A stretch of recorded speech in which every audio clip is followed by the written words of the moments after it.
What's going on, everybody? So on the all-new show, Fox Undisputed with Skip Bayless and Shannon Sharpe, Lil Wayne was a guest on the show, and he said that there's no such thing as racism based on one of the overlays of his crowd that had an enormous amount of white people, and he sees all faces and stuff like that, and people just lost their goddamn minds. Similar to when Cam Newton just recently said that we're all one color, or he doesn't see color. I don't know, maybe he's Ray Charles. I don't know what Cam Newton's talking about, but this is the whole point of what people need to understand.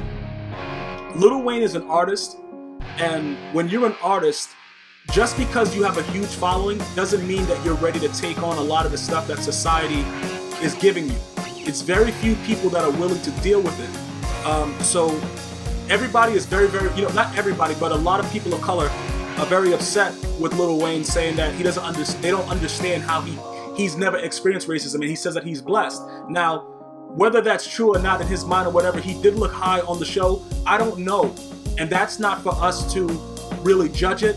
Basically, what the conversation should be is how could he have explained it better? You see what I'm saying? Because people of color don't help it anymore by now renouncing him, because he can still be a voice. I know you guys remember that he made that song about Katrina when, he said in the song they didn't even leave a ladder and stuff like that, etc., etc. When he's talking about pretty much the government just turned their back on what happened with Katrina, in his words. So it's not like he isn't cognizant of the fact that sometimes bad things happen, but it just seems like a lot of the time it happens to people of color. You understand what I'm saying? It's that type of situation. And he right now, with the battle that he's in with Birdman, he's trying to protect his money.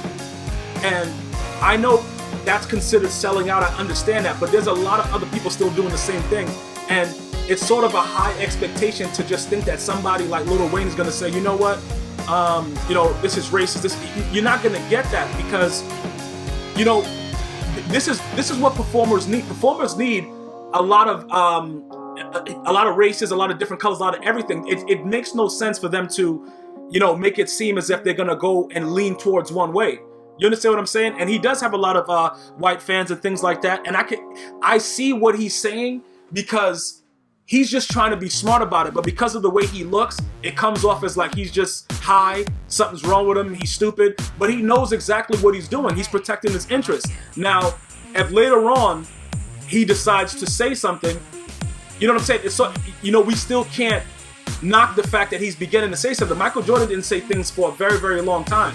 And he just, behind the scenes, donated and did what he had to do. And he hired a lot of people of color. He did his part when everybody looks behind the scenes with Michael Jordan, but he wasn't very vocal. Not everybody can be vocal and withstand that. You don't just say it and it goes away. People keep your quotes forever. So it's just like, if he starts doing this now with his legal battle with Birdman, it may seem as if he's trying to commit career suicide. People have to understand, like, you can't have it both ways when you're on that level, because if everything was rosy with him, that's different. But he's still in the battle. Birdman, he said out of his own mouth, Birdman owes him $51 million. So that's something that he has to clear up before he even starts thinking about doing anything else. And it's all about self-preservation. I know it sounds very, very selfish on his part by not acknowledging the fact that racism, it's alive and well. But it's nothing that we can force him to do at this point, because he has to maintain his standard of living. Like he said in the interview, I got a mother, I got kids, I got this, I got that. So if him saying that is going to make sure that his money stays coming, he's going to do that, because that's what the people around him are going to tell him to do. So it's a very, very tough thing to kind of decipher. But at the end of the day, he's not going to try to forfeit everything because certain things are going on. You know what I'm saying? But we all know what's really going on. He has to do what he has to do. And like I said, it seems like he shouldn't be doing it, or he could have worded it differently, but that's the way he chose to word it. But you have to read between the lines of what he's doing. Let me know what you're thinking. Is he just outright too high? Is the weed crunked, or what? One love.